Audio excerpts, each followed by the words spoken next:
할렐루야. 이 시간 말씀을 청취하는 모든 이들에게 하나님과 주 예수로부터 오는 은혜와 평강이 함께하기를 간절히 축원합니다. 이 시간 다룰 본문은 로마서의 말씀을 다루려고 합니다. 로마서의 말씀은 예수 그리스도를 통하여서 죄에서 구원받는 이신칭의의 복음과 이신칭의 이후에 신앙이 성장하고 자라야만 한다는 성화에 관한 말씀이 중심 내용입니다. 그래서 이 말씀은 기독교에 있어서 어찌 보면 토대요, 기초가 되는 굉장히 중요한 예수 십자가의 복음의 내용을 담고 있는 것입니다. 이제 로마서의 말씀을 한번 살펴보려고 합니다. 로마 교회는 바울이 전도해서 세우는 교회가 아니라 로마 교회는 자생하는 교회입니다. 그 자생하는 교회가 된 이유는 로마에도 유대인들이 흩어졌죠. 유대인들이 이제 여러 나라로 포로로다가 뿔뿔이 흩어지는데 그 흩어진 무리 중에 한 무리가 로마로 가서 정착을 한 거죠. 로마로 가서. 그리고 그곳에서도 회당을 세우면서 유대인 나름대로 율법을 지키면서 자신들의 이제 그 유대적인 그런 종교 생활을 하고 있었던 것입니다. 신앙 생활을.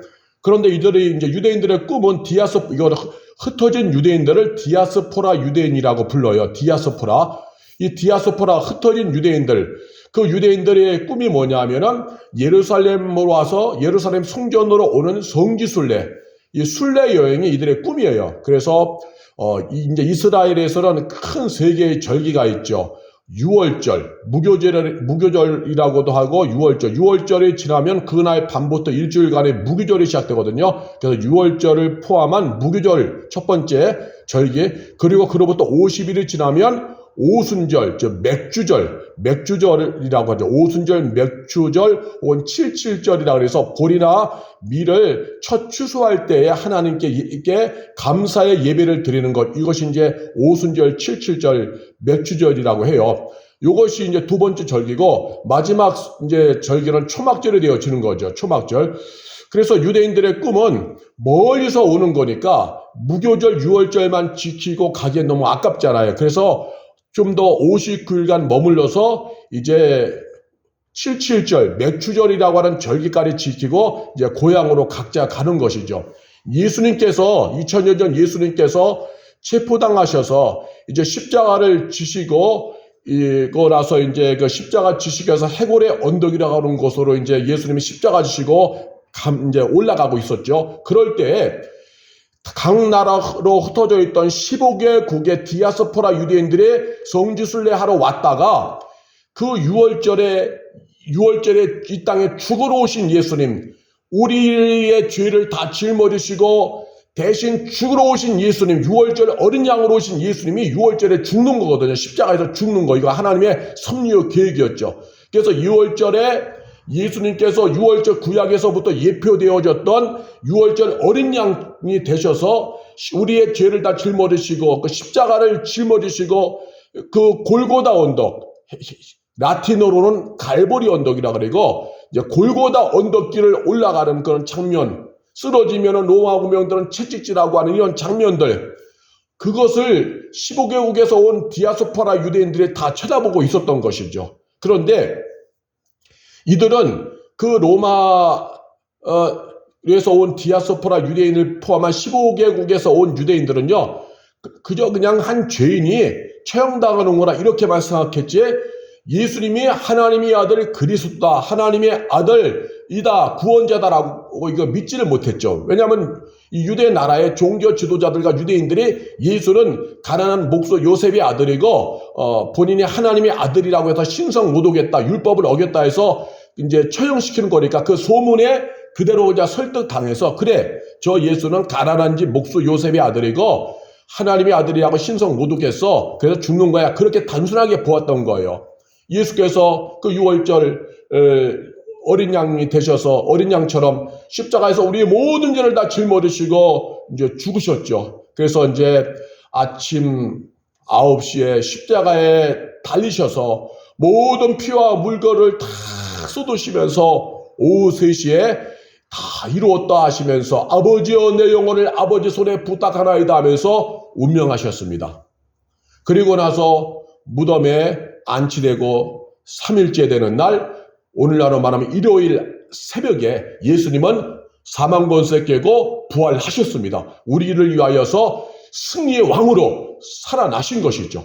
결국 예수님께서 속죄제물 되셔서 우리의 죄를 짊어지시고 대신 죽으시는 속죄제물 되셔서 우리의 죄값을 지불하시는 속죄제물 되심으로 말미암아 죽으셨다가 3일 만에 부활하시는 말미암아서 영원한 구원자가 되어 주신 것입니다. 그리고 나서 이제 예수님께서 제자들에게 나타나셔서 40일간 보이사가 승천하셨고 40일간 제자들에게 부활하신 주님이 나타나셨다가 40일이 되는 날 예수님은 이제 승천하셨죠. 그 40일 지나고 나서 이제 오순절, 맥주절이라고 하는 오순절에 오려면 열흘이 남았어요. 열흘 동안 제자들은 예수님이 명령하신 대로 너희는 정말 약속한 것, 아버지가 약속하신 성령을 기다리라 해서 마가라의 다락방이라고 하는 곳에 가서 이제 120명의 성도들이 모여서 기도하고 있기 시작한 거죠. 기도하고 그리고 나서 50일째 되는 날에 이제 성령이 임한 거죠. 오순절, 즉 50일째 되는 날, 6월절로부터 50일째 되는 오순절 절기에 성령의 불이 막 임해가지고 120명의 사람들에게 성령이 임하시니까 막 방언을 하는 거예요. 방언을. 근데 그 당시에 방언은 성령의 특별한 역사 속에서 각자의 각계 모든 나라의 언어로다가 막 방언이 막 터져 나오는 거예요. 그럴 때 15개국에 흩어졌던 디아스포라 유대인들이 예루살렘에 와서 오순절까지 맥주절까지 지키다가 고향으로 가려고 있는데 그 성령 사건을 이제 목격하게 된 거예요. 막 아침에 그냥 떠들고 기도하고 막 그런 소리가 나서 우르르 몰려가 본 거예요. 그런데 유대인 중심이었던 이 120명의 사람들이 15개국의 나라의 언어로 말을 하고 있는 거예요. 놀라운 거죠. 그래도 놀라기는 아니 어떻게 저 사람들이 우리나라의 말로 하느냐 하고 이상 여기고 신비롭게 여긴 거죠. 그것이 방언이었던 거죠. 15개국의 사람들이 모두 알아들을 만한 15개국의 언어가 120명의 사람들의 방언을 통해서 그것이 나온 거예요. 신비로운 것이죠. 그래서 처음에는 술에 취한 것이라고 여겼지만 그러나 베드로가 아니다. 우리는 술 취한 것이 아니다 하면서 예수 십자가 복음을 전하는 거예요. 그 몰려오던 15개국의 디아스포라 유대인들과 또 예루살렘에 있는 본토 유대인들을 향해서 예수 십자가 복음을 전하는 거죠.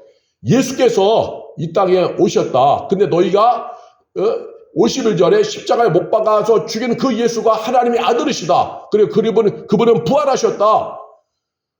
하면서 예수 십자가 복음을 전하는 거예요. 예수를 믿어야 너희가 구원받는다 전하는 거죠. 그럴 때 양심의 가책을 받고 찔려서 그러면 우리 어떻게 해야 되느냐 하면서 이제 유대인들이 반응을 하죠. 그럴 때 베드로가 말하기를 회개하고 돌이켜서 예수를 믿어야 된다. 해서 이날에 구원받은 사람의 숫자가 어마어마한 거죠. 3천이나 될 정도로 어마어마한 사람들이 예수를 믿게 되는데 그 3천이나 될 정도로 어마어마한 사람들 가운데 15개국에서 온 디아스포라 유대인들이 있었고 그 중에 로마에서도 온 디아스포라 유대인들이 있었다는 것입니다. 로마에서도 온 디아스포라 유대인들이 있었던 거예요. 그래서 이제 로마에서 온 그 유대인들이 이때 예수를 하나님의 아들로 믿고 예수를 구원자로 믿고 회개하고 예수 십자가 복음을 믿게 된 것이죠.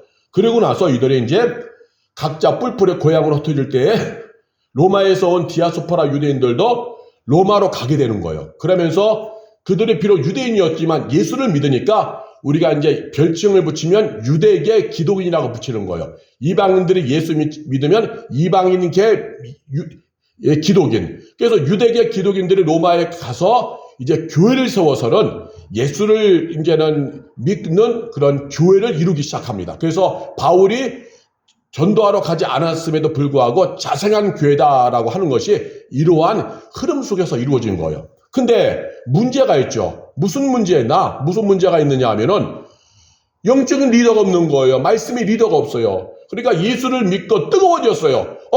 목소 요셉의 아들이 아니라 하나님의 아들이 육신을 입고 이 땅에 오셨고 우리의 죄를 다 짊어지시고 죽으셨구나. 구약에서부터 예언되어진 6월절 어린 양은 바로 저 예수가 바로 하나님의 아들이었구나. 저 예수가 구약에서부터 유언된 유월절 어린 양이었구나. 우리의 죄를 짊어지시고 대신 죽으시는 속죄양이었구나. 예수만이 영원한 구원이구나 하면서 막 예수를 믿는 그 뜨거운 믿음이 있었어요. 막 복음만으로 들어오고 구원받았으니 얼마나 좋아요. 그래서 돌아가자마자 로마 교회를 세운 것이죠. 그런데 문제는 더 이상 신앙에 진전이 없는 거예요. 발전할 수 있는 한계성이 있는 거예요. 로마 교회의 한계성. 더 그 영적인 꺼풀을 벗겨주고 깊이 있는 복음의 세계로 들어가고 복음의 맛을 느끼는 것이 아니라 아예 복음 안으로 들어가고 더욱더 하나님 기뻐하는 예수의 사람으로, 예수의 신부로, 하나님의 사람으로 신앙에 자라야 되는데, 신앙이 영적으로 장성한 자로 막 자라가야 되는데 그게 불가능한 거예요. 이유는 단 하나, 영적인 리더, 복음의 사도들과 같은 영적인 리더가 없으니까. 왜냐하면 로마 교회는요, 유대인들 중심으로 뭉쳐진 그런 교회예요. 유대인들이 예수를 믿고 복음의 맛을 알고 예수를 믿고 나서 돌아가서 세운 그런 교회였죠. 유대계 기독인. 한계성이 있는 거예요. 어릴 때부터 배운 건 율법이고 중간에 예수님을 믿어서 예수님이 구원자라는 걸 믿고 있지만 신앙생활의 방식은 여전히 어떻게 하는 거예요? 유대인들의 방식으로 율법도 지키고 절기도 지키면서 예수를 믿는 방식으로 가는 거예요. 그래서 로마 교회 안에서 일어나는 것이 잘못된 것이 뭐냐면요. 예수를 믿어야 구원받지만 예수를 믿는가 동시에 율법도 지켜야 된다. 예수를 믿어야 되지만 율법적인 절기도 지켜야 된다 하면서 그 유대인들이 지켜온 율법이라고 하는 것을 버리지 못하는 거예요. 짬뽕이 되는 것이죠. 예수를 믿는 것은 좋은데 그러니까 오늘날도 똑같은 겁니다. 오늘날도 예수를 처음 믿으면은 그 사람의 신앙을 신생이라 그래요. 신생. 불신자가 죄인의 예수를 회개하면서 예수를 믿으면은 그 사람은 구원받은 것을 칭의라 그래요. 칭의, 의롭다 일컬음 받는다. 믿음으로 말미암아 이는 몸으로써 신은 믿을 신자 믿음으로 말미암아 칭의 일컬을 칭 의는 의롭다. 이신 믿음으로 말미암아 칭의 의롭다 일컬음 받는다. 이신 칭의의 은혜가 예수를 믿는 순간에 일어나면서 그 사람은 영적으로 신생, 예수의 신부로 새로운 영적 피조물로 하나님의 자녀로 신생하게 되는 거죠. 여기까지는 좋지만 그러나 이 신생한 이후에는 신앙이 어린애기잖아요. 신생은 말 그대로 예수 믿는 어린애기로 첫 출생한 거예요. 그럼 여기서부터 어떻게 되냐? 자라야죠. 애기도 태어나면 자라야죠. 뭐래요? 장성한 자로. 그래서 우리는 신앙은 그리스도의 장성한 분량에 이르기까지 자라야 되는 거예요. 장성한 자로. 끊임없이 영성관리 잘하면서. 그런데 어린아이가 자라려면 반드시 누가 있어야 되느냐? 부모가 있어야 되죠. 부모가 없이는 어린아이는 아무것도 못해요. 또 오줌도 못 가리고 그냥 울기만 하는 것이고 잠만 자는 것이고 아무것도 할 수 있는 게 아무것도 없는 게 어린아이입니다. 반드시 양육해주는 부모가 있어야 하는 것입니다. 마찬가지로 예수를 믿고 이신 칭의 믿음으로 말미암아 의롭다 일컬음 받는 하나님의 자녀가 되어져서 우리가 이제 영적으로 새롭게 태어났어요. 신생 성도로. 그런 이후에는 이제 신앙의 여정이 펼쳐진 거죠. 그 여정 속에서 내가 신앙에 잘하려고 하면 반드시 나를 돌봐줄 영적인 멘토가 필요한 거예요. 영적인 부모와 같은 멘토가. 그것이 목회자가 될 수 있고 내 주변에 영적으로 뛰어있는 말씀의 사람들이 될 수가 있는 거예요.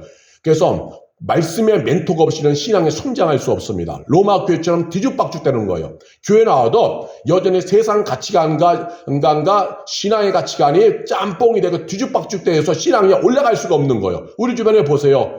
교회 처음 나와서 신앙생활 적응하지 못하고 이것도 아니고 저것도 아니고 범벅이 되죠. 완전히 이걸 뿌리를 잘라버리고 꺾어버리고 복음 안으로 들어오고 예수의 신부로 하나님 영광을 위해 살아가는 자로 완전히 바뀌어져야 되는데 그게 못하잖아요. 그 이유는 단 하나 뭐예요?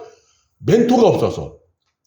목사가 멘토가 되어서 목회자가 멘토가 되어서 예수 십자가 복음과 생명의 비밀, 즉 신앙의 장성한 자가 되고 하늘에 대한 천국의 소망이 있고 심판과 부활에 대해서 정말 하늘의 상급에 대해서 하나님께 충성한 자에게 주시는 은혜에 대해서 이런 것들만 가르쳐주면서 그를 일깨워줘야지만 되는데 목회자가 그런 역할 못하고 그저 그냥 인간적인 방식으로만 같이 그냥 교회생활 즐겁게 하면요. 그 사람의 신앙은 성장할 수가 없어요.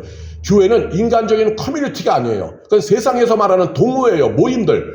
교회는 영적인 집단입니다. 생명의 공동체이기 때문에 입만 뻥끗하면 예수 십자가 복음과 하나님 말씀이 선포돼야 되는 거예요. 목회자 입으로부터. 또 주변의 성도들도요, 만나면 먹는 얘기, 돌아다니는 얘기, 놀러 다니는 얘기, 자식 성공한 얘기, 돈 버는 얘기, 살아온 얘기, 친인척 얘기, 수다 떠는 것으로 성도의 공동체가 그렇게 되어지면 안 됩니다. 그러면 절대로 신앙이 클 수가 없어요. 왜? 말씀에 멘토가 없으니까.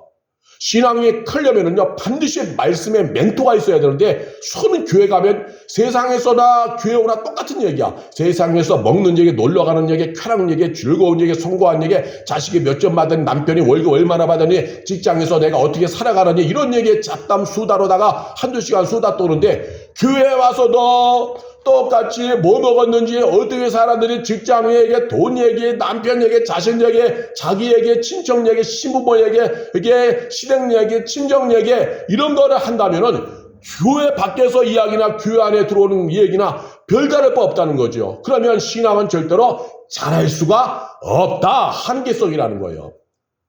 왜? 말씀에 멘토가 없기 때문에. 예수 믿고 처음으로 교회 나온 사람을, 예수 영접한 사람의 영적인 상태를 신생 어린애기라 그래요. 새로 태어났다 신생 어린애기. 그 어린애기가 뭘 알아요?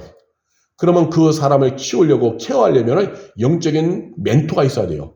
근데 목회자가 그걸 해줘야 되는데 그저 그냥 교회 어떤 그냥 일꾼으로만 보고 그렇게 하고 나서는 가르치지 않고 영적인 어떤 그런 멘토 역할을 목회자가 하지 않으면은 그 사람은 신앙생활 못하고 오히려 마귀가 더 농락하는 거죠. 마귀가 더 붙잡는 거죠. 다시 끄집어 가는 겁니다. 그래서 교회 떠나가는 사람 의외로 많습니다. 우리 주변에.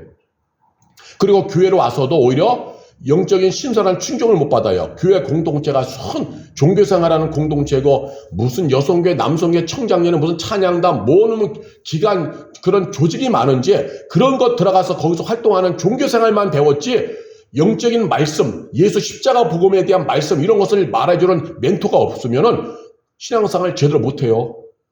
더 이상 성장할 수 없는 거예요. 겉으로는 사회에서 어떤 직분을 맡았고 직위가 있어서 대단한 것 같지만요. 말씀과 복음이 안 들어가면 그는 여전히 신생 상태예요. 그러면 어떻게 되느냐? 마귀가 와서 농락할 수 있는 거예요. 그래서 신앙생활 망가지고 꺾이고 이상한 신앙으로 변질된 경우가 많이 있습니다. 그러니까 로마 교회도요. 정말 순례여행 갔던 유대인들이 예수를 믿고 돌아와서 교회를 세운 건 좋았는데 한계점은 유대계 기독인, 유대인의 뿌리가 여전히 남아있더라. 그래서 바울이 그걸 인식하고 본 거죠. 그래서 바울이 직접 로마로 가지 못해서 로마 교회에 보내는 편지를 쓴 게 로마서예요. 로마서는 그 로마 교회가 율법이라고 하는 뿌리를 완전히 잘라버리고 유대계 기독인 유대인의 뿌리를 잘라버리고 완전히 예수 안으로 들어와서 예수 십자가 복음 안에 거하면서 천국문 향하여 달려가도록 하기 위해서 바울이 복음을 체계적으로 율법을 부정하고 율법이 아니라 이젠 예수 십자가 복음 시대 하면서 체계적으로다가 말씀을 기록한 것이 로마서가 되어지는 것입니다. 로마서의 말씀은 이 시대에 울려 퍼져야 돼요. 로마서의 말씀은 너무 중요한 겁니다. 자, 그런 의미에서 로마서 3장 19절 말씀을 보면은요. 로마서 3장 19절부터 쭉 볼게요. 우리가 알거니와 무릇 율법이 말하는 바는 율법 아래에 있는 자들에게 말하는 것이니 이는 모든 입을 막고 온 세상으로 하나님의 심판 아래에 있게 하려 함이라. 그러므로 율법의 행위로 그의 앞에 의롭다 하심을 얻을 육체가 없나니 율법으로는 죄를 깨달음이라. 지금 바울이 말하는 거죠. 로마 교인들한테. 너희들 지금 예수도 믿고 율법도 지켜야 한다고 하는데 율법이 구원의 길이 아니야. 율법은 무로는 의롭다 하심을 얻을 육체가 하나도 없어. 율법의 행위로 하나님 앞에서 의롭다함을 인정받을 사람은 아무도 없어. 율법으로는 구원받을 수가 없어. 그러면서 20절에서 율법으로는 죄를 깨달음이라. 율법은 오직 죄만 깨닫게 하고 죄만 인식하게 하는 거야. 그렇게 바울이 말하는 거죠. 율법, 즉 법주왕 이렇게 하고 저렇게 하라고 율법 법주왕 그 앞에 서면은 내 죄가 깨달아지고 죄를 인식하게 한다. 그런 거예요. 운전하다 보면은 교통 법규 앞에만 서면은 내가 운전을 잘못했구나 깨달아지는 것처럼 율법 앞에 서면 오히려 죄가 드러나고 인식하고 깨닫게 되는 역할만 하지 그 율법이나 구원할 수 없다. 그러니까 로마 교회 성도들이요, 율법도 지키고 복음도 지켜야 된다는 이러한 것 끊어버리고 오직 복음만 지켜야 된다 하면서 로마서 3장 21절에서 선언합니다. 로마서 3장 21절은 굉장히 중요한 거예요. 로마서 3장 21절, 3장 21절을 보면요, 이제는 율법 외에 하나님의 한 의가 나타났으니 율법과 선지자들에게 증거를 받은 것이라. 이게 나와 있죠. 이제는 말이에요. 이제는 율법과 상관없이 하나님의 의가 나타났다. 그러면 이제는이 뭐냐? 이제는 신약시대. 그동안은 구약시대였지만 예수께서 이 땅에 오심으로 십자가에 못 박아 죽으시고 부활하심으로 인하여서 열려진 새 언약시대, 신약시대를 말하는 거예요. 구약은 옛 언약시대, 그림자시대, 신약은 실체이신 예수님이 오신 신약시대, 새 언약시대를 말해요. 새 언약시대인 신약시대는 이제는 율법과 상관없이 그러는 거예요. 그러니까 율법으로 구원받는 시대는 이제 막을 내렸다, 끝났다. 이제 예수께서 이 땅에 오셔서 우리의 죄를 짊어지시고 십자가에서 죽으심으로 말미암아 이제는 새로운 새 언약 시대가 열렸는데 예수 믿는데야 구원받는 새로운 언약 시대가 열렸다. 옛 언약 시대에는 구약 시대에는 율법을 통하여서 의로운 길을 갔지만 이제 예수께서 오신 지금 이 순간부터는 이제부터는 예수를 믿어야만이 하나님이 우리를 의롭다 인정해 주는 새로운 신약시대, 복음시대가 열렸다. 그것이 이제는요. 이제는 율법과 상관없이 하나님의 의가 나타났다라는 거예요. 이 하나님의 의가 뭐냐? 의라고 하는 것은요, 원어, 구약은 시브리어로 쓰여졌고 신약 성경은 헬라어로 쓰여졌는데 헬라어 언어를 보면 단순하게 의가 아니라 이 하나님의 의라고 하는 의는 칭의를 말해요. 칭의, 원어의 의미가. 그냥 우리 개정기역 성경으로 보면 하나님의 의가 나타났다 하면은 별 의미가 없잖아요. 그냥 하나님의 의로움 뭐 이런 거겠지. 단순하잖아요. 그런데 원어의 의미를 보면 하나님의 의는 헬라어로 칭의, 번역이 잘못된 거죠. 번역이 좀 더 구체적으로 선명하게 번역되어야 되는데 두리뭉실한 의로 나타나니까 이게 부각이 안 돼요. 그런데 원어를 보면은 하나님의 의는 헬라어로 칭의가 뭐예요? 죄인을 의인이라 불러주는 것. 죄인을 의인이라 불러주는 것이죠. 그래서 이제는의 원어의 의미는 now, 지금, 이제부터는 now, 지금부터는 율법과 상관없는 하나님의 의가 나타났다. 즉, 하나님의 칭의가 나타났다라고 하는 것이죠. 그래서 21절에 그것은 율법과 예언자들이 증언한 것이라 구약에서부터 계속 예언되어져 온 하나님의 칭의가 나타났다. 그러면서 이제 21절에서 그 말한 칭의가 뭐냐? 칭의가 뭐냐? 율법과 상관없는 하나님의 칭의가 뭐냐? 22절에서 예수 십자가 복음이라고 말씀하고 있는 거예요. 자, 22절 또 로마서 3장 22절 굉장히 중요한 말씀드립니다. 로마서 3장 22절의 말씀을 읽으면요. 곧 예수 그리스도를 믿음으로 말미암아 모든 믿는 자에게 미치는 하나님의 의인이 차별이 없느니라. 예수 그리스도를 믿음으로 말미암아서 믿는 모든 자에게 미치는 하나님의 칭의이다. 칭의이기 때문에 차별이 없다는 거죠. 그래서 내가 죄인이 의인이라 일컬음 받게 되는 것, 죄인을 의인이라 불러주는 이 칭의는 22절에서 말씀하듯이 예수 십자가 복음을 통해서만이 가능한 거예요. 나의 죄를 대신 짊어지시고 속죄양이 되셔서 십자가에서 피 흘려 죽으실 때에 성막에 성수와 지성소를 막고 있었던 그 휘장이 찢어지면서 하나님과 앞으로 나갈 수 있게 하신 예수의 십자가 복음만이 가능한 거예요. 하나님과 원수된 우리의 관계를 하나님과 이제 화평의 관계로 만드시는 분이 누구냐? 오직 예수가 되어지는 거죠. 그래서 예수를 믿으면은 예수 십자가 안에 있는 그 칭의의 은혜가 우리에게 오음으로 말미암아 우리의 그 의가 전가되어진다. 그래서 이것을 전가된 의라고 하는 거죠. 예수 십자가 복음 안에 들어있는 그 칭의의 은혜가 내게 전가되어지는 거예요. 그래서 하나님 우리를 보실 때 넌 의롭다 일컬어주는 거예요. 죄인인데 이제 구약에서는 율법을 통하여서 의로운 길을 갔지만 이제는 율법과 상관없이 하나님의 의가 나타났다.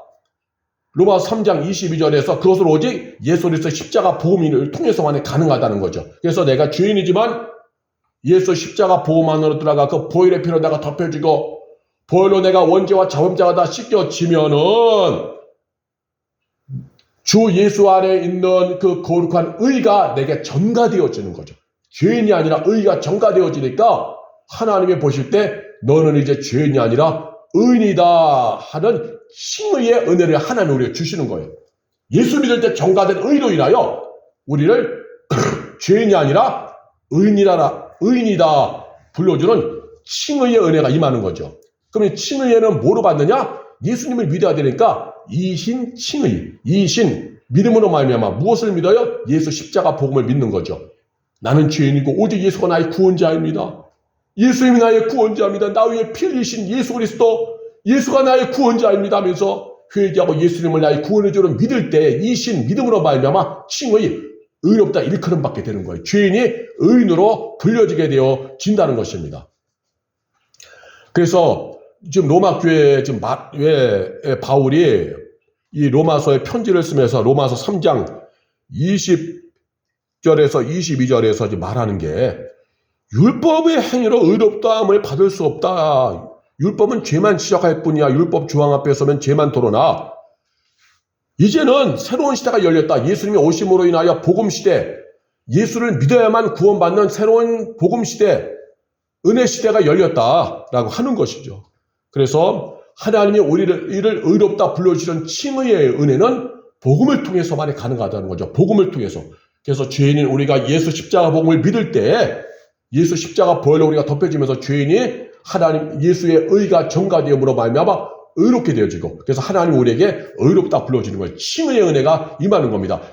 그래서 칭의의 은혜는 결국 뭐냐? 예수 십자가 복음을 통해서만이 우리가 얻을 수 있다, 누릴 수 있다라고 하는 거예요. 율법 외에 율법과 상관없는 복음 시대가 2000년 전 이 땅에 오신 예수를 통하여 열려진 것이죠. 그래서 구약은 옛 언약 시대에 있는 구약은 율법 시대, 새 언약 얘는 신약 시대, 복음 시대는 예수 십자가 복음 시대, 은혜 시대가 되어지고 또 다른 말로 하면 성령 시대. 왜냐하면 성령이 오시면 예수 십자가 복음을 기억나고 생각나게 하고 더욱더 예수님에 대해서 잘 알도록 깨우쳐 주시는 것이기 때문에 신약 시대, 새 언약 시대를 복음 시대, 성령 시대, 또 다른 말로 하면 교회 시대가 되는 거죠. 교회 시대. 그런데 그럼에도 교회 안에서 구약 율법 시대로 돌아가듯이 율법과 절기 강조하는 경우가 있어요. 여러분 교회에서 유월절 강조하는 교회가 있습니다. 그건 죽을 짓입니다. 그 목사는 죽을 짓 하는 겁니다. 바울은 분명히 갈라디아에서 그랬어요. 이러한 율법을 지키고 절기를 지키면 저주를 받을지어다. 로마서는 바울은 갈라디아서에서 그것을 아주 강력하게 선포했습니다. 갈라디아에서 저주를 받을지어다. 예, 갈라디아서 말씀을 갈라디아서 1장 6절부터 10절까지의 말씀을 보면요. 그리스도의 은혜로 너희를 부르신 이를 이같이 속히 떠나 다른 복음을 떠나는 것을 내가 이상히 여기노라. 다른 복음은 없나니 다만 어떤 사람들이 너희를 교란하여 그리스도의 복음을 변하게 하려 함이라. 그러나 우리가 혹은 하늘로부터 온 천사라도 우리가 너희에게 전한 복음 외에 다른 복음을 전하면 저주를 받을지어다. 다른 복음을 전하면 저주를 받을지어다 이런 거죠. 그 다른 복음이 뭐냐? 그 당시에 유대인 거짓 교사들 교회에서 꼭 예수를 믿어야 구원받는 것이 아니라 절기도 지켜야 돼. 할례도 받아야 돼 이런 거죠. 그런데 그런 거 전하면 저주받을지어다라고 하는 거죠. 또 9절에 보니까 우리가 전에 말하였거니와 내가 지금 다시 말하노니 만일 누구든지 너희가 받은 것 외에 다른 복음을 전하면 저주를 받을지어다라는 거죠. 그래서 복음 외에 율법을 지켜야지만 구원받는다. 또 다른 것을 해야지만 구원받는다. 인간의 공로를 자랑하고 업적을 자랑하고 그것이 있어야 구원받는다라고 한다면은 그건 저주받을 뜻이에요. 그렇게 하는 목사는 맹인 인도자, 눈먼 인도자. 그 맹인 인도자 따라가면요. 맹인 성도되어 다 죽습니다. 여러분 지금 교회의 목회자가 유월절 강조하고 다른 복음인 월상예배 강조하고 있습니까? 그 목회자는 맹인 인도자입니다. 죽을 짓 하는 겁니다. 절대로 순종하지 마시기 바랍니다. 그 목사를 떠나든지 어떻게 하든지 간에 그것을 못하도록 해야만 하여. 그것이 성령의 역사입니다. 마귀 역사는 그 목회자가 유월절하고 이렇게 하면 교회가 많이 모이고 이렇게 하면 교회가 성장한데 그래서 율법 월상예배라는 프로그램을 막 가동시키면요, 여러분 철저히 거부하시기 바랍니다. 아니면 그 목회자에게 떠나가라고 하시길 바랍니다. 왜? 그건 예수의 종이 아니라 이미 여기가 병든 거예요. 성령의 역사하면 그런 짓 할 수 없어요. 율법으로 다시 회개하는 건요, 오신 예수님을 다시 하늘로 올라가게 하는 거예요. 복음을 취소하는 거예요. 예수님이 오심으로 말미암아 율법 시대의 막을 닫고 새로운 복음 시대를 열어놓으셨거든요. 율법이 이루지 못한 구원에 대해서 예수님이 오심으로 구원을 완성하신 거예요. 그래서 율법도 구원의 길이지만 유대인들의 율법을 못 지켜서 율법의 뜻이 미완 이루어지지 못했는데 예수님이 오셔서 십자가에서 죽으시고 부활하심으로 말미암아 율법의 미완에 꾸민 구원에 대해를 예수님이 이루셨거든요. 그래서 예수님의 율법을 완성하셨다는 거예요. 예수님은 율법을 폐하는 것이 아니라 예수님은 율법을 완성하셨다, 완전케 한다, 그런 거예요. 그런데 다시 옛날 그 율법 시대로 돌아가서 오늘의 교회에서 유월절 지키고 월상예배 매달 첫날에 새벽에 모이든지 해서 예배드리면 하나님이 한 달 동안 우리에게 복을 주실 거야, 이런 월상예배를 또 이런저런 의미를 부과해서 합리화시키면서 막 지켜요. 교회 성장한다는 미명하에. 여러분 그거 절대로 하지 마시기 바랍니다. 월상예배란 자체 그 단어 자체가 예수님의 십자가 복음을 무시하는 일이고 그걸 취소하고 처리하는 일이니 예수 십자가 복음에 역행하는 것은 죄의 역사요 마귀 역사입니다. 목회자의 정신이 병든 것이고 망가진 것이 영적으로 어두워진 것입니다. 그런 곳에 그냥 교회에서 하는 일은 모든 게 좋은 거니까 따라야지 아멘 하면서 간다면 여러분은 맹인 인도다 따라서 같이 구덩이에 빠지는 맹인 성도와 똑같은 거예요. 맹인 성도. 눈을 뜨시기 바랍니다. 지금은 신약 시대고 복음 시대이고 성령 시대입니다. 구약 율법으로 구원받는 게 절대로 아니에요. 그래서 교회에서 유월절 월상예배 혹은 돼지고기 먹지 말라 이렇게 말하는 사람도 있어요. 그건 율법이에요. 율법. 돼지고기는 율법이지. 지금 예수님은 뭐예요? 모든 것이 선함에 감사함으로 먹으면 다 귀한 거예요. 그래서 돼지고기 먹어도 되고 비늘 없는 장어, 추어탕 먹어도 상관없는 거예요. 그런데 이런 율법을 강조한다? 이 사람은 아직 복음을 잘 이해를 못하는 거예요. 구약의 경계를 뛰어넘어서 열려진 새로운 신약 시대를 이해를 못하는 거예요. 복음 시대는. 이런 거 강조하면 다 죽을 짓이죠. 또한 교회 안에서는요, 그런 구약의 율법 위에 오늘날 교회 안에 또 새로운 신종 율법들이 많아요. 신종 율법. 새롭게 생기는 부칙들, 규칙들, 전통들. 교회나 먹고 여성계, 남성계 가입해서 교회 활동 열심히 해야 구원받는다. 무슨 여성계, 남성에 가입해서 열심히 해야 구원받아요? 구원은 뭐예요? 예수 십자가 복음을 통해서만이 하나님의 의를 의롭다 일컬어주는 거예요. 칭의의 하나님이 죄인에게 주시는 칭의의 은혜는 오직 예수 십자가 보혈의 복음으로만 가능한 것입니다. 여성교회 남성교회 들어가서 교회 행사 열심히 해가지고 구원에 이르는 게 절대로 아닙니다. 오히려 여성교회 남성교회 참석했다가 성격 틀리고 일하는 방식 틀리고 남 비난하다 결국서 상처 있고 교회 생활 그만두는 경우 많아요. 신종율법에 넘어가지 마시기 바랍니다. 또 예배 드릴 때는 꼭 검은 정장을 입어야 된다. 여러분 교회에 예배 드릴 때 검은 정장 입는 그것도 신종율법이죠. 예배 드릴 때 자기의 패션에 맞게 자기가 단정하게 깨끗하게 옷 입고 오면 돼요. 운동화 신고 와도 돼요. 그런데 너무 그냥 가볍게 그냥 찢어진 청바지에 그냥 냄새나는 슬리퍼 질질 긁고 맨발로 오고 이런 건 아니고 단정하게 옷이 꼭 검은 정장 아니어도 단정하게 입고 오면 된다. 그 신종율법 이런 것이 교회 돌아다니면서 꼭 그렇게 하면 하나님 예배 받으신다 아니에요. 예배는 회개하고 예수의 보혈로 덮여지는 회개하고 성령의 은혜를 구하면서 전심으로 하나님을 예배할 때, 말씀과 성령의 은혜로 하나님께 예배할 때 그 예배가 하나님께 성달이 되는 거예요. 회개가 선행돼야 돼요. 검은 정장이 선행되는 것이 아니라 검은 구두 신고 오는 것이 예배가 하나님께 올려지는 것이 아니라 회개, 예수의 피로 나의 죄가 씻김받는 회개가 선행되는 것이 중요하다는 것입니다. 또 주일에는 외식하면 안 된다. 아직도 이런 설교하는 목사들이 의외로 많습니다. 이건 눈먼 맹인 인도자입니다. 여러분 구약 시대에는 안식일에 모두 하면 안 되지만 지금은 율법 시대가 아니라 복음 시대예요. 율법 시대는 예수님 오심으로 완성하셨어요. 율법 시대는 그림자이고 신약 시대는 실체신 예수님 오심으로 말미암아 그림자 시대를 완성하셨기 때문에 우리는 신약을 따라 살면 돼요. 신약 시대의 성도답게 성령의 인도를 따라 살면 되는 겁니다. 주일날 뭐 사 먹지 말라. 이게 온대 시대에 어떻게 이런 설교를 할 수 있어요? 예? 지금은 복음 시대예요. 복음 시대에 주일날 외식하지 말라 설교하는 목사들은 성경을 제대로 모르는 겁니다.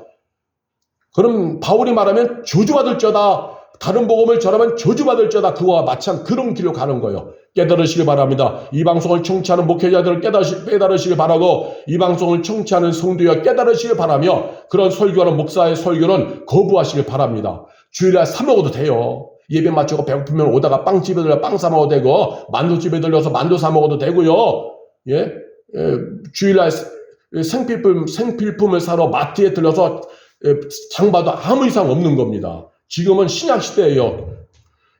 초대교회는요, 주일 예배를 그때는 초대교회 1세기 때에는요, 1세기, 2세기 때에는 콘스탄틴 황제가 기독교인이 되면서 주일날 쉬라는 휴일령을 콘스탄틴 황제가 내리기 전까지 초대교회는요, 주일날에도 일했어요. 그러다 보니까 주일 예배 언제 드렸느냐? 아침에 출근하기 전 아침 일찍 이른 새벽에 드리든지 퇴근하고 나서 저녁에 드리든지 주일 예배를 드렸어요. 그러니까 주일날 꼭 몇 시에 뭐 예배 드려야 되고 주일날 뭐 외식하면 안 되고 이런 거 다 신종율법이다. 또 주일날 또 식당 봉사해야만 한다. 이것도 신종율법이죠. 식당 봉사해야만이면 구원받고 상 받는 게 아니에요. 식당 봉사 굳이 교회에서 밥 먹는 거를 굳이 해서 왜 힘들게 살아온 성도들이 주일날도 와서 또 이렇게 그런 일을 안 하면은 양심의 가치 받고 해야만 하고 억지로 하고 힘들게 이 주일을 보내도록 그런 걸 하냐고요. 주일날은 주님 안에서 예배하고 나머지 쉬는 날이에요. 쉬는 날. 안식일의 대전제의 개념은 창세기의 천지창조예요. 하나님이 천지를 다 창조하시고 일곱째 날에 쉬셨다. 그것이 안식일의 본 개념이에요. 원래 개념. 그 안식일의 쉼의 개념이 구약에서는 안식일로다가 나온 것이고 신약시대는 주일로 온 거예요. 주일로. 그러니까 구약시대 안식일이나 신약시대 주일이나 쉼이라는 거죠. 그래서 예배하고 나머지 시간은 자기가 또 이렇게 잘 쉬면 되는 것이죠. 쉬면 되는 것입니다. 또 하나 그래서 주일날 그렇게 쉬는 건데 그냥 주일날 식당 봉사해야 되고 또 교복 무슨 활동해야 한다고 해서 오히려 주일이 더 복잡하고 힘든 그 주일이 되면 힘들죠. 그래서 꼭 식당 봉사해야지만이 또 교회 분의 행사에 참석해야지만이 뭐 복받고 구원받는다. 이것도 신종율법이죠. 오직 구원은 예수 십자가 복음 안으로 들어올 때 예수의 이름으로 되는 것이고 복받는 것은 하나님의 뜻대로 살아갈 때 복을 받는 거지 뭐 이 행사 저 행사에 억지로 참여해서 복받는 것 절대로 아니라는 거죠. 새벽기도회와 심야기도회에 참석해야만이 복받고 은혜 받는다는 것도 신종율법입니다. 여러분 삶이 예배예요. 삶은 완전히 개판으로 살고 삶은 속이고 등쳐먹고 불법 불이 저지르면서 그냥 새벽기도 나와서 주여 복 주시옵소서 그 기도 상달 안 됩니다. 그것은요 이사야서에 나온 것처럼 예배하는 것이 개와 돼지의 개의 목을 꺾고 돼지의 피를 드리는 것처럼 부정한 예배가 되는 거죠. 부정한 기도가 그 기도는 응답될 수 없어요. 또한 하나님의 손에 잘라 너희를 구원치 못하심도 아니요 하나님의 귀가 둔하여 너희 기도를 듣지 못하심도 아니라 너희 죄가 하나님과 너희 사이를 가로막아서 너희 기도가 상달되지 못하게 함이라. 그 말씀과 똑같은 거예요. 그래서 기도만 많이 하는 게 중요한 것이 아니라 삶이 중요하다. 삶이. 그래서 우리가 그런 신종율법도 거부해야 되는 거죠. 어쨌든 율법을 지켜야만이 그런 부칙들 교회 신종율법을 지켜야 복받고 천국 간다고 강조하는 건 죽을 짓이죠. 오직 예수님을 구원해주러 믿을 때 예수 안에 구할 때 하나님께서도 그에게 예수의 피로 죄 씻어받는 그에게 칭의 은혜를 주시는 거예요. 너는 의롭다 일컬어주고 하나님의 자녀가 되고 양자의 영이 임하는 것이죠. 그리고 이 칭의의 은혜는요. 예수 그리스도를 통한 칭의의 은혜는 차별이 없습니다. 차별이 없어요. 그 22절 말씀 다시 읽으면요. 로마서 3장 22절 곧 예수 그리스도를 믿음으로 말미암아 모든 믿는 자에게 미치는 하나님의 의인이 차별이 없느니라. 예수를요. 누구나 다 예수를 믿을 수 있어요. 특정한 사람에게만 칭의의 은혜가 임하는 것이 아니라 누구든지 간에 이방인이건 유대인이건 상관하지 않고 믿는 자에게 칭의의 은혜가 임하는 것입니다.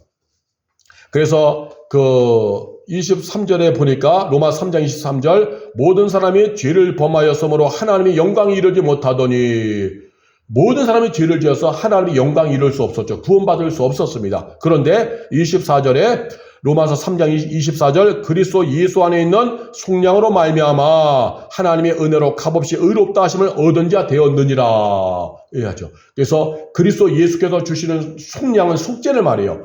속죄, 십자가에서 우리의 죄를 대신하여 죽으시는 속죄의 은혜, 예수께서 주시는 속죄의 은혜를 통해서 하나님의 은혜로 의롭다는 판단을 받는 것이죠. 하나님의 의롭다 우리를 판단해 주시는 거예요. 만일 예수의 십자가의 보혈의 은혜가 내 안에 없으면 난 여전히 죄덩어리이기 때문에 하나님의 우리를 의롭다고 인정해 주시는 칭의의 은혜가 임할 수 없어요. 너는 의인이다 불러주시는 칭의가 임할 수 없는 것입니다. 그런데 예수의 피로 씻김 받으니까 그래서 예수에게 있는 그 의가 우리에게 전가되니까 전가된 의가 전가되니까 하나님이 나를 보시고 너는 의롭다 판단해 주시는 칭의의 은혜가 임하는 거예요. 이신 칭의, 예수를 믿을 때 이신 칭의, 믿음을 의롭다 하나님이 판단해 주시고 일컬어 주시는 것이죠. 그래서 25절 말씀 로마서 3장 25절 보니까 이 예수를 하나님이 그의 피로써 믿음으로 말미암는 화목제물로 세우셨으니 이는 하나님께서 길이 참으시는 중에 전에 지은 죄를 간과하심으로 자기의 의로우심을 나타내려 하심이니 이 예수를 하나님이 그의 피로써 믿음으로 말미암는 화목제물로 세우셨으니 이 말씀이 무슨 말씀이냐면요. 하나님께서 예수님을 화목제물로 내어주셨다는 거죠. 왜냐하면 우리가 죄인으로 있을 때는 하나님과 우리 사이가 원수된 관계예요. 원수된 관계. 그런데 그 원수된 관계를 화해시키려면 뭐냐? 화목제물이 필요한데 하나님이 예수님을 화해시키는 화목제물로 이 땅에 내어주신 거예요. 그것이 우리의 죄를 짊어지시고 대신 우리의 죄값을 다 예수님이 십자가의 죽으심을 통하여 우리의 죄값을 다 지불하신 거죠. 그래서 누구든지 예수의 피를 믿음으로 죄를 용서받게 됩니다. 이게 25절의 말씀이에요. 누구든지 예수님의 피를 믿음으로 죄를 용서받게 됩니다. 이게 이신 칭의죠. 예수님의 피를 믿음으로 그러면 죄를 용서받고 하나님의 의롭다 판단해 주시는 칭의의 은혜가 임하는 거예요. 이신 칭의. 이게 굉장히 소중한 것이죠. 그래서 모든 사람이 다 죄로 인해 구원받을 수 없지만 속죄양 대신 예수님을 믿으면